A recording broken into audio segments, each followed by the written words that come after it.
आज हम खालिद मामू के साथ हैं, उनके घर पे आए। खालिद मामू शख्सियत तो ऐसी है जिनका कोई वो देने की ज़रूरत नहीं है, फिर भी मैं बता दूं, खालिद मामू एकनाथ शिंदे के बहुत करीबी माने जाते हैं, शिवसैनिक है और काफ़ी समय से शिवसेना में है।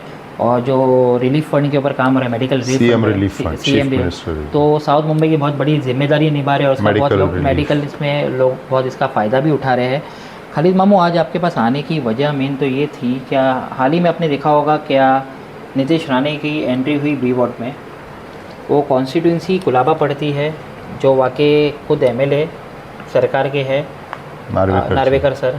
उसके अलावा हाउस ऑफ स्पीकर भी है, उनके ही मतलब उनकी ही पार्टी का एक लीडर आते हैं नीतीश राणे, उनके ही वार्ड में जो इनलीगल स्ट्रक्चर पे लेके आपने देखे होंगे जो माहौल बना था। तो इस पर आपका क्या कहना है? क्या नीतीश राणे जैसे एक लीडर है, खुद पावरफुल लीडर है, तो जहाँ तक हम समझते हैं कि वो चाहते उनकी सरकार में है तो कार्रवाई चाहते तो वैसी भी हो सकती थी, ऑफिस में बैठ के पेपर कर देते तो कार्रवाई हो जाती। तो इस पर आपको क्या लगता है, क्या उनका आना, ये हंगामा जो हुआ उसके बाद फिर इसमें कई देखा गया कि हिंदू मुस्लिम वर्ड अल्फाज यूज़ किए गए कि ये हिंदू का होता तो ये हो जाता, मुसलमान का होता तो मेरे ख्याल से जो एक सिस्टम है बीएमसी, वो ना हिंदू ना मुसलमान कुछ भी नहीं, इनलीगल है तो इनलीगल कार्रवाई होनी चाहिए और जो इनलीगल नहीं है उस पर कुछ हो नहीं है। तो इसमें हिंदू मुस्लिम का नाम लेके आना, तो इस पर आपका क्या व्यू है, आपका क्या स्टैंड रहेगा? और जैसा आप वो हमेशा जाने जाते हैं हल्ला बोल, अपनी मर्ज़ी से जो मतलब जो फैक्ट है वो लोगों के बीच में रखते हैं, तो ख़ास इसके लिए आपसे ये चीज़ को लेके बात करनी चाहेंगे। देखिए, मैं F3 के माध्यम से कुछ बातें बताना चाहूँगा। आपको पता है गए 20-25 साल से मैं राजनीति में हूँ, काफ़ी डीप हूँ जी। तो मैं आपको बताता हूँ, हर पॉलिटिकल पार्टी अपने एक रिप्रेजेंटेटिव को एक जिम्मेदारी देती है जी। जैसे मैं उद्धव साहब के साथ था तो मुझे एक जिम्मेदारी दी गई थी कि भाई जाओ जाके मुसलमानों को कन्विंस करो, बताओ कि बाला साहब ने अच्छा काम किया है, शिवसेना ने अच्छा वगैरह वगैरह वगैरह। आज जनाब ऑनरेबल सीएम एकनाथ शिंदे साहब के साथ में हूँ, राहुल शिवाले जी के लिए काम करता हूँ कि भाई जाके लोगों को, मेरा काम ये है कि मैं जाके लोगों को मुसलमान क्यों वोट करे उसकी वजह देता हूँ, अच्छे काम बताकर, उनका प्रोग्रेस रिपोर्ट बता के क्या लोगों के लिए क्या काम हो रहा है जी। तो हर पॉलिटिकल पार्टी ऐसे हर अपना एक नुमाइंदा रखती है जो जाके बताता है। अब आज की राजनीति ये हो गई है, बड़े ही अफसोस के साथ मैं कहना चाहूँगा कि नीतीश राणे ये जो बंदा है, इसे कुछ ब्लेम करके फ़ायदा नहीं। इसे एक जिम्मेदारी दी गई है। मैं आपके F3 न्यूज़ के माध्यम से ऑनरेबल होम मिनिस्टर जनाब, मैं बहुत रिस्पेक्ट करता हूं देवेंद्र फडणवीस जी की। Coming back to my first thing, Nitish Rane को एक जिम्मेदारी दी गई है। अब वो किसने जिम्मेदारी दिया मुझे नहीं पता, मगर उसको जिम्मेदारी दी गई है कि तुम्हारा काम चुनाव के पहले ये है कि तुम डिस्ट्रिक्ट वाइज तुम जाओ, जाके लोगों को बताओ। अब यहाँ पे गोल क्या है, वोट लेना है, तो तुम्हारा काम ये है नीतीश राणे कि तुम जाओ जाके ये बताओ हिंदुओं को, महाराष्ट्र के, मुंबई के, ठाणे के, हर जगह जाके अपना एक छोटा सा कैंप लगाओ, किसी एक एनजीओ का सकल ऑर्गेनाइजेशन या पता नहीं क्या है, एक वो लो, उसको भीड़ जमा करो और जाओ जाके लोगों को ये बताओ कि हिंदू खतरे में है, मुंबई के खतरे में है, मलाड मालवनी के खतरे में है, नया नगर के खतरे में है, वो तुम अपना डोंगरी के नज़दीक पीछे कौन सी गली है, मोदी स्ट्रीट पता नहीं, वहाँ पे जाओ। अभी तो ये और जगह जाएगा और जाके अपना एक कैंप लगाएगा और वहाँ पर छोटी छोटी बातें, जैसे कि मालवनी के स्पीच का मैं आपको बताऊं, मलाड मालवनी की स्पीच में नीतीश राणे ने ऐसी ऐसी बातें किया कि मैं क्या बताऊं। मैं बताना चाहूँगा एक छोटी सी बात। मेरी एक cousin sister Malad Malvani 5 number में रहती है। उस गली के अंदर 8 घर है। वो 8 घर में से एक घर मेरी कज़िन सिस्टर का है जो मुसलमान है, ओके 25-30 साल से। वहाँ पे 7 घर हिंदू है और वो 7 घर के बीच में इतने सुकून और इत्मीनान से सुरक्षित अपने आप को महसूस करके, क्योंकि वो 7 हिंदू मेरी बहन की हिफाजत करते हैं। जी ये है मलाड मालवनी की एकता। अब मैं आपको बताऊं, नितेश राणे कहता है कि तुम्हारे घर में घुसकर पूजा करने से रोकेंगे। ये कब ना हुआ है ना कभी होगा। डीजे मुहर्रम में और इसमें ये लोग इतना देर बजाते हैं वगैरह वगैरह, फिर उसके बाद में हमारे शहरियत के ऊपर फिर मस्जिद में घुस जाएंगे। ये सारी मुसलमानों को, और उसके अंदर एक 15-20 ऐसे लोग बेवड़े टाइप के बिठाया हुआ है जो हर छोटी छोटी बात पर जय श्री राम जय श्री, मतलब उकसाने वाला काम। नितेश राणे का काम है ये कि जाओ, पूना की सभा में गया, वहाँ जाकर उसने मुसलमानों के बारे में बोला, तो ये उसका काम है, उसको दिया गया है। और अगर उसको काम नहीं दिया गया है तो सवाल ये है।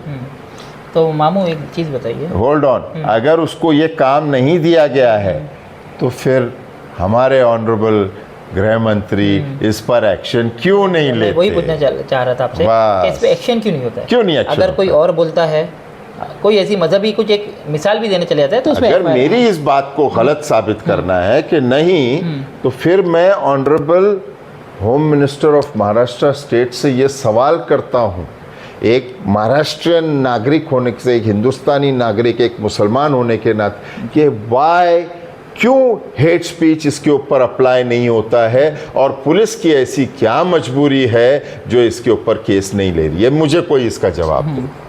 क्योंकि लोगों का भी सवाल है कि ये लोगों का सवाल है कि क्यों इस पे हेट स्पीच का केस नहीं बनता है, क्यों नहीं?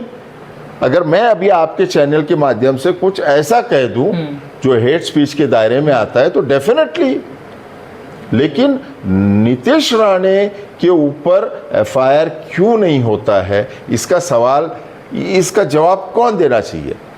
तो लोग, हमारे जो सीपी साहब है वो, और एक हमारे होम मिनिस्टर साहब है, इनको जवाब देना चाहिए।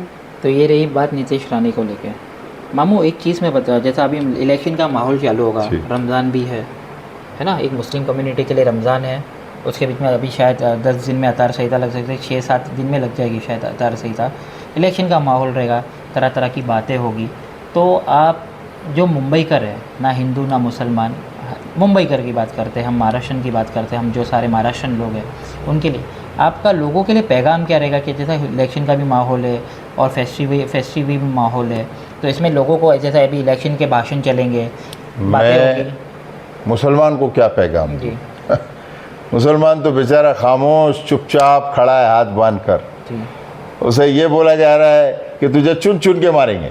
नितेश राणे, मैं उसको देखता हूँ नितेश राणे को, तो हमारे मातोश्री में एक थापा करके है, बाला साहब के एकदम राइट हैंड थे। पता नहीं, मैं हूँ उसकी शक्ल दिखती है, पता नहीं उसकी याद आती है, देखता हूँ तो बड़ा अच्छा दोस्त है मेरा, लेकिन थापा की और उसकी शक्ल बहुत मिलती है, नेपाली हमारा थापा बहुत अच्छा दोस्त है हमारा, उसको देखता हूँ तो कभी कभी याद होती है। I just thought I let you know, उसकी बहुत शक्ल मिलती है दोनों की। बहरहाल मैं ये कहना चाह रहा हूँ कि मुसलमान क्या करे बेचारा, उसे तो साफ बोला जा रहा है, वो गली में घुस कर, वो एरिया में घुस कर तुम्हें चुन चुन कर मारेंगे, कोई एक्शन नहीं होता है। यहाँ तक बोला जा रहा है, अरे साला मैं तो मस्जिद के अंदर घुसने वाला था, मैं तो मस्जिद में घुस जाऊंगा एक दिन। इतनी बड़ी बड़ी बात है, इतनी बड़ी बात, यानी कि आज मुसलमान की कोई हैसियत, कोई औकात कुछ नहीं रही। क्या हमारे जो पूर्वज है वो लोगों ने कोई मतलब बलिदान नहीं दिया है? जाके इंडिया गेट पे नाम पढ़ ले, मुसलमानों का नाम लिखा है। नाम अगर मिटाना है मुसलमानों का तो इंडिया गेट पे जाके वो तोड़ दे वे पहले, जहाँ पे इतने मुसलमानों का नाम लिखा है जिन्होंने अपनी जान गंवाए इस देश की आज़ादी के लिए। मामू एक आखिरी सवाल और इसके बाद इंटरव्यू ख़त्म करेंगे। सब देखा गया, माहौल देखा गया, इलेक्शन की अभी चालू होगी, कहीं ना कहीं आपको नहीं लगता, जैसा हमने F3 न्यूज़ ने ये सवाल उठाया था, क्या मुस्लिम कम्युनिटी में मुस्लिम लीडर की कमी है? ये देखने मिलती है। ऐसा कुछ भी होता है तो हमने कहीं नहीं देखा कि कोई लीडर आ रहा है, और हम ये नहीं बोल रहे कि भाई इस पर ना बैक फायर किया जाए या इसको है ना और अपोज किया जाए या कुछ, पर लीगली वे में आप उस पर कार्रवाई के लिए वो कर सकते हो, मांग कर सकते हो, या कार्रवाई करने के लिए खुद मतलब खुद मैं की आपसे लीगल एक टीम बात रख सकते हैं। कहूँगा, जी बहुत इम्पोर्टेंट बात है, थोड़ा मुद्दे से हट कर है लेकिन वेरी वेरी इम्पोर्टेंट। जी और मैं मुसलमान, मैं आपसे ये सवाल करता हूँ, ये जो हालात है, ये आज एक नीतीश राणे जैसा 1.5 फुट का लड़का जाके इतना बोल वचन कर रहा है, वो इसलिए उसकी वजह ये है कि तुम्हारे नंबर 1 आपस में तो एकता है नहीं, आप फिरकों में बटे हुए हो। अब दुनियाई बात करता हूँ, मुसलमान तुम्हारी हैसियत क्या है? मुसलमान तुम्हारी इस देश में हैसियत बोलो, औकात बोलो, पॉलिटिकल क्या है? बहुत बड़ी बात बोल रहा हूं मैं। महाराष्ट्र में कितने एमपी है मुसलमान के? 1 एमपी। पूरे 546 एमपी के अंदर पूरे देश में कितने एमपी है मुसलमान की? मुश्किल से 25-28 कुछ है, जिनकी कोई गिनती भी नहीं है। तो हमें एक कुछ ऐसे अपनी बनाना होगा कि पार्लियामेंट में हमारी आवाज़ हो, विधान भवन विधानसभा में हमारी आवाज़ हो। कहीं पे नहीं है। हम हमारे बच्चों को पढ़ाते नहीं है, हम उनको एजुकेशन बराबर नहीं देते, उस पर ज़्यादा ध्यान नहीं देते। हमें ये देना होगा, हमारे बच्चों को एजुकेट करो। Education is the key for Muslims today. और ये जो वोट बेचते हैं इलेक्शन में, कोई भी आया, किसी के भी जहाँ बोझा वहीं सो जा, ये बंद करो।